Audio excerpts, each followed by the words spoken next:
Alors, Bezrat Hashem, la Gemara aujourd'hui, c'est Yevamot 122b. Alors, la Gemara, juste avant qu'on commence la Gemara, il faut faire une petite introduction pour qu'on comprenne de quoi il s'agit ici. Maintenant, tu viens chez un goy et tu lui poses une question de kashrut, par exemple. Exemple, kashrut. Tu lui dis, est-ce que c'est kasher ou pas? Qu'il te dit oui ou non, tu ne peux pas le croire. Tu ne sais pas s'il dit la vérité. Tu ne sais pas s'il veut mentir pour te faire trébucher. Tu ne sais pas. Okay? Alors, par exemple, la halakha dit un exemple. La halakha dit, il y a du lait qui s'est versé dans une marmite. Maintenant, toi, tu ne sais pas. Toi, tu dois calculer, est-ce que dans la marmite, la soupe, la viande, les légumes, tout ça, ils ont 60 fois de volume contre le lait qui est tombé. Tu ne sais pas. Alors, tu vas chez un goy et normalement, tu lui donnes à goûter. Tu dis, goûte-moi cette marmite et dis-moi s'il y a du goût de lait. S'il y a un goût de lait, c'est sûr que la marmite, là, n'a pas de volume de 60 fois plus que le lait. Et s'il n'y a pas de goût, c'est bon.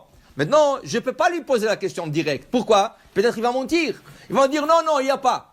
Non, il n'y a pas, et en vérité, il y a. Qu'est-ce que je dois? Comment je l'approche? Comment je viens chez le goy pour lui poser la question? Je lui dis, Fak, regarde, ma femme a fait cette délicieuse soupe. Est-ce que tu peux rien que le goûter? S'il te plaît, goûte le rien pour que tu vois que ma femme elle cuisine bien. Il goûte. Je lui dis, est-ce que tu as goûté le lait qu'il y a dedans? Il te dit, quel lait? Il dit, non, regarde, il a mis un peu du lait pour donner un bon goût. Il te dit, non, je goûte pas. S'il a dit ça, tu peux le croire. Ça s'appelle Masiyah le fitumo. Maintenant, il parle par innocence, parce qu'il ne sait pas de qu'est-ce que tu veux de lui. Lui, il pense que tu veux de lui rien goûter la soupe de ta femme. Okay? Mais si tu serais venu lui poser la question directe, est-ce qu'il y a du goût de lait? Tu ne peux pas le croire. Maintenant, on va comprendre la Gemara de ce matin. Il y avait une histoire dans le Talmud, ici, dans la Gemara Yevamot. Il y avait une histoire qu'une pundakit, une hôtesse d'un motel, elle a vu deux juifs. Elle dit, venez, j'ai quelque chose à vous montrer. Elle a sorti un sacoche, plus un bâton. Elle dit, voilà, il y avait un juif comme vous. Voilà son nom, il leur a donné son nom. Et le pauvre, il est mort. Je l'ai enterré, et c'est ça qui reste de lui. Prenez ça, donnez-le ça à sa femme. Maintenant, si je prends ce qu'elle dit en sérieux, ça veut dire que sa femme est veuve. Et ça veut dire que sa femme n'a pas besoin de guette, elle peut aller se marier. Okay? Est-ce qu'on peut la croire ou pas? La Gemara dit, oui, on la croit. Masicha li fituma. Okay? Non, mais écoute, qui c'est qui te dit qu'elle n'a pas inventé ça? Et le gars, vraiment, il était là. Seulement, il est parti, il a oublié ses objets. Et là, elle est en train de mentir, de te dire, voilà, ça c'est ses objets. Et en vérité, le gars est vivant. Et tu ne peux pas permettre sa femme... Dit la Gemara, non. Pourquoi on dit que Masicha le fituma? Ce qui est arrivé au juste était la chose suivante.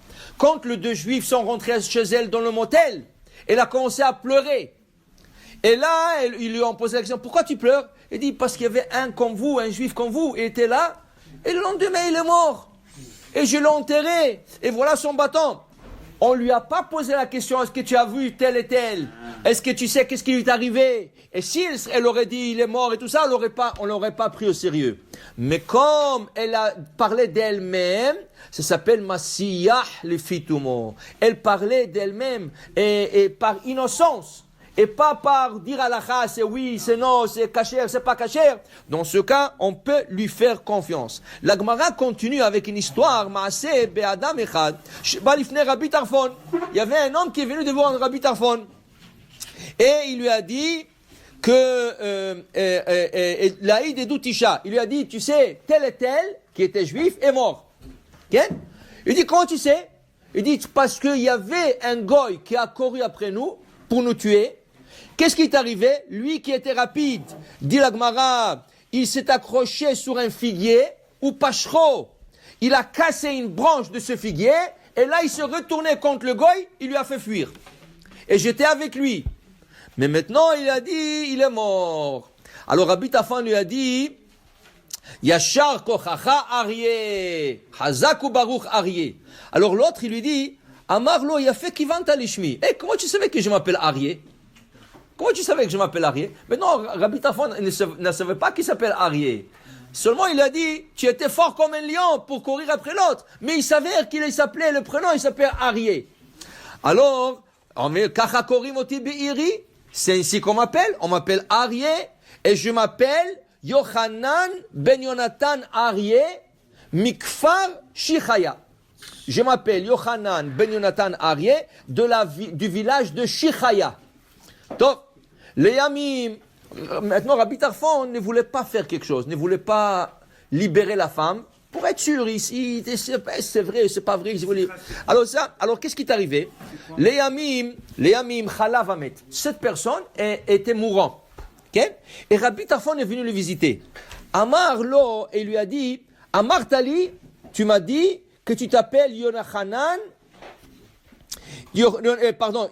ben Yonatan du village de Shichaya Aryeh. C'est vrai? Il dit non, je t'ai pas dit ça. Moi, je t'ai dit, je m'appelle Yochanan ben Yonatan Aryeh de Mikfar Shichaya. Dit la Gemara, Dikdek alav shnaim veshalosh pamim vekivene devarav. Il lui a reposé la question 2 ou 3 fois. Pourquoi, dit Rashi? Pour être sûr que ce qu'il dit, c'est la vérité. Et quand il a vu que même mourant, il était capable de répéter son nom qui est lent, il y avait trois prénoms là, il était capable de le répéter avec clarté. Il a dit, c'est sûr, qu'est-ce qu'il m'a dit l'autre jour, que l'autre il est mort.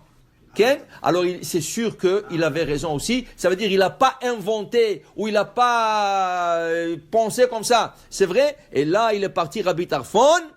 Et ici, Rabbi Tarfon et Ishto. Rabbi Tarfon a donné permission à la femme de celui qui est décédé, elle se mariait, et lui même il l'a mariée. Pour te dire, Amar Rabbi Azar, Amar Rabbi Chaina, Talmidei Chachamim marbim shalom ba'olam, sheneemar v'chol banaich limodei Adonai v'rav shalom banaich.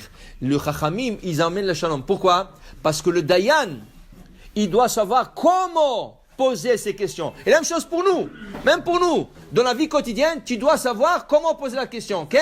Alors regarde, même quand tu rentres dans la Gemara Baba Messie a dit comme ça, tu rentres dans un magasin et tu lui dis, ah, j'aime cette paire de souliers, elle est belle, déjà tu lui as fait monter le prix. Même si ça coûte $20, il va te dire c'est $30. Pourquoi? Il a vu déjà que tu aimes. Non, tu rentres, tu dis, ah, j'avais une fois une paire comme ça, mais je sais pas, combien ça coûte? Okay? C'est pas la ruse, c'est la manière. Si tu sais comment poser tes questions, tu auras aussi de bonnes réponses. Baruch Adonai le'olam, amen ve amen.